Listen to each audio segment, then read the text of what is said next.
nko mu bihugu nk'u Rwanda abagore n'abagabo bahawe uburenganzira bungana ndetse n'inshingano zingana, gusa nanone ibibazo bahura nabyo biratandukanye. Imiterere y'umubiri iratandukanye bitewe n'imihindagurikire y'imisemburo.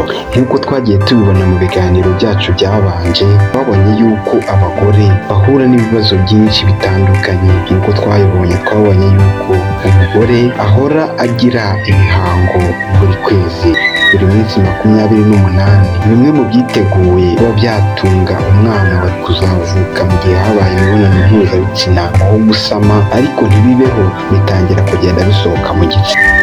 Ibi nibyo twita imihango. Akaba ariyo mpamvu uyu munsi twabateguriye ikiganiro kivuga ku mihango cyangwa se ku kwezi k'umugore. Ngiye kubagezaho ikiganiro. Amazina yanjye nitwa Munyanziza Stéphane, mbasaba gukora subscribe kugira ngo iki kiganiro mubashe kucyumva, ariko muzabashe no kumva ibindi bizakurikiraho kuko nibyo bizagisobanura cyane. Ukwezi k'umugore ni iki? Mu rurimi rw'icyongereza kwitwa menstruation cycle.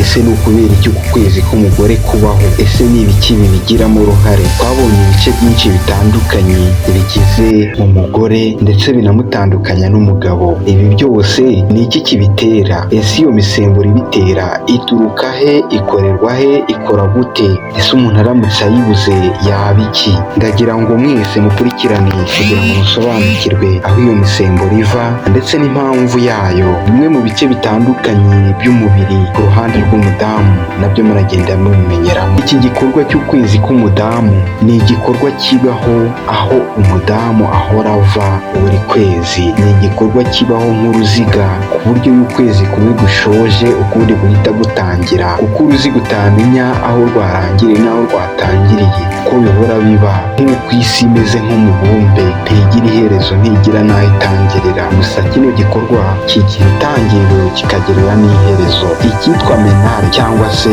ugutangira kw'imihango bibaho hagati y'imyaka 8 kugera ku myaka 16. Iyo bakoze average usanga ari imyaka 12. By'umwihariko umwana w'imyaka 12, iki gikorwa cy'imihango aba yaragitangiye. Gusa bitavuze ko kuva ku myaka 8 adashobora kubitangira. Nabwo bivuze ko igikorwa cyo kujya mu mihango cyangwa igikorwa cyo gusohoka kw'amaraso mu gitsina gitangira ku myaka 8 ku bana bamwe na bamwe, gusa benshi muri bo ni ku myaka 12. Nk'uko twababwiye ko iki gikorwa kigira itangiriro kigira n'iherezo, gusa nanone hari icyo twita puberty cyangwa se uburumbuke. Bivuze ko iyo umukobwa cyangwa igitsina gore yatangiye kubona imihango aba yageze mu gihe cye cy'ubukwe, bityo tukabyita puberty. Hari n'ikindi gihe nanone kigera ya mihango igahagarara, aricyo cyitwa menopause cyangwa se gucura. Bikaba biba hagati y'imyaka 45 ndetse n'imyaka 55. Iyo ukoze average usanga byibura ari imyaka 48. Reka twivugire ku misemburo nk'uko twari twabibabwiye. Ese iki gikorwa cy'imihango kibaho giterwa n'iki? Kiza gute? Ese kubera iki ku bagabo bitabaho? Ese nihe misemburo ibigiramo uruhare cyane? Imwe mu misemburo turagenda tubona hari nk'uwitwa follicle stimulating hormone. Ni umusemburo utuma habaho follicular development cyangwa se gukura k'utuntu tumeze nk'amagi ariko tuvamo intangangore. Undi musemburo ni uwitwa luteinizing hormone. Uyu ni umusemburo ukomeza kurinda ishusho ndetse n'imikorere y'icyitwa corpus luteum. Ibi bikaba ari nk'ibyitegura kurinda umwana mu gihe yaba umugore yasamye cyangwa se yaba atasamye, kikaba gishinzwe gutuma ibi bintu bikaba bihita bisohoka. Indi misemburo hari nk'uwitwa estrogen ndetse na progesterone. Ni imisemburo turasobanukirwa cyane uko turakurikira iki kiganiro. Igikorwa cy'imihango kiba hagati byibura iminsi 21 ndetse n'iminsi 35.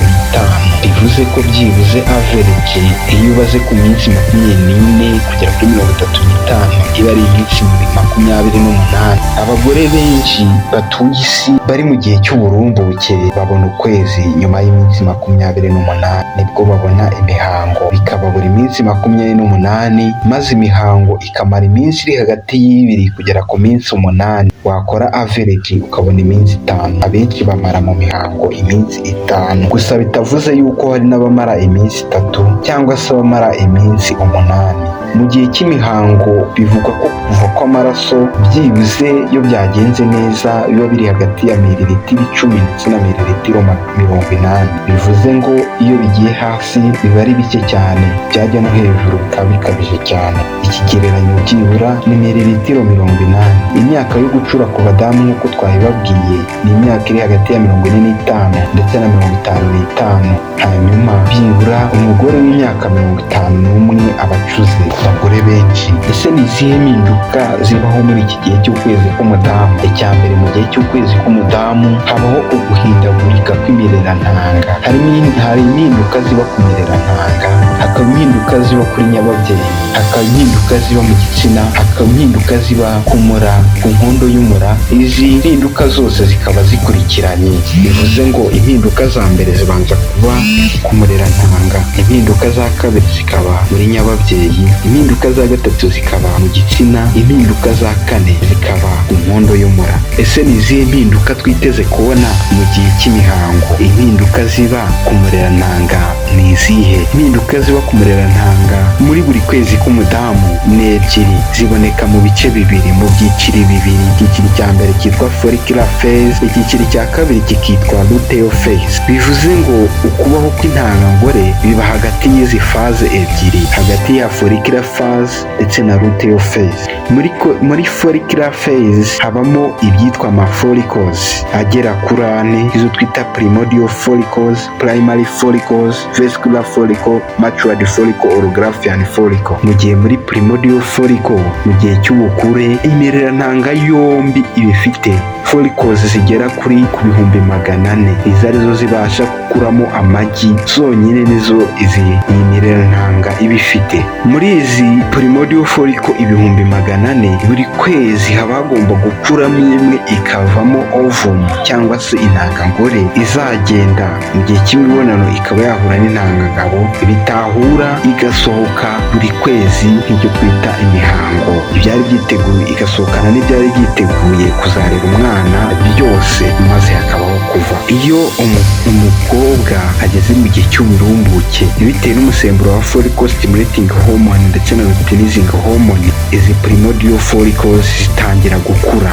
hanyuma zikaba primary follicles nk'uko twabibonye, hanyuma bigakora ovum. Hagati y'esheshatu na 12 za primary follicles nazo zitangira gukura, hanyuma zikabamo vascular follicles nk'uko twabibonye, cyangwa se Graafian follicles.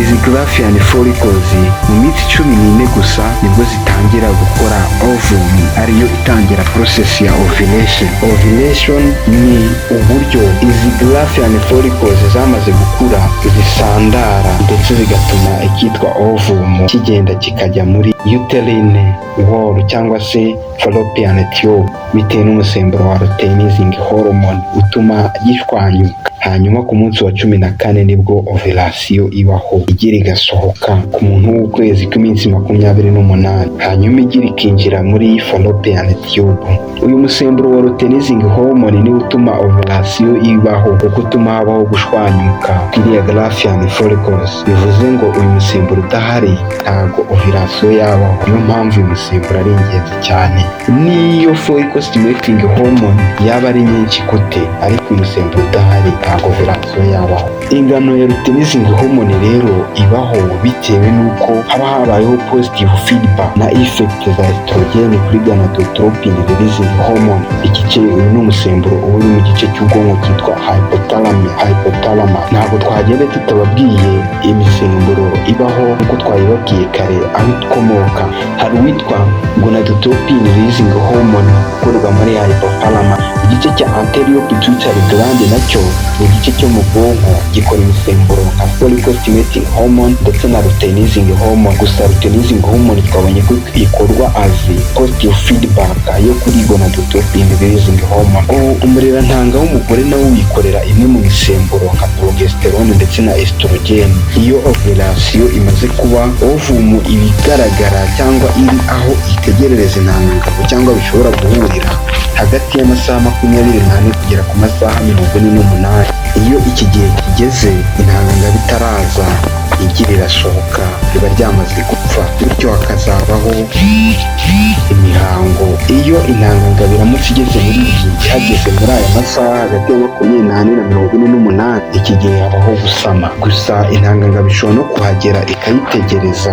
Iyo habayeho gusama rero, bimwe byose twaganiriye mu biganiro bya mbere bibaho, icyitwa zygote gihita kiba formed, kigatangira kugenda. Imihango nk'uko twabibonye, twabonye yuko imara hagati y'iminsi 2 kugera ku minsi 8. Byibuze amaraso atakara agomba kuba ari hagati ya mililitiro 35 na mililitiro 50. Imihango y'ubwayo igira ibice bibiri, hari igice cyitwa follicular phase ndetse na luteal phase. Nk'uko twabibonye, nabyo birimo ibindi bice bigiye bitandukanye, bivuze ngo igizwe n'ibyiciro bitandukanye. Ku munsi wa mbere nibwo tubona imihango, bityo rero imihango cyangwa se ukwezi k'umudamu kugizwe n'ibyiciro. Icyiciro cya mbere cyitwa menstrual phase, igice cy'imihango cyangwa icyiciro cy'imihango aricyo kimara ya minsi 2 kugera ku minsi 8. Iki cyiciro cy'imihango, iki gihe igice cyo hejuru ndetse n'igice cyo hagati cya endometrium kirashwanyaguye, bitewe n'uko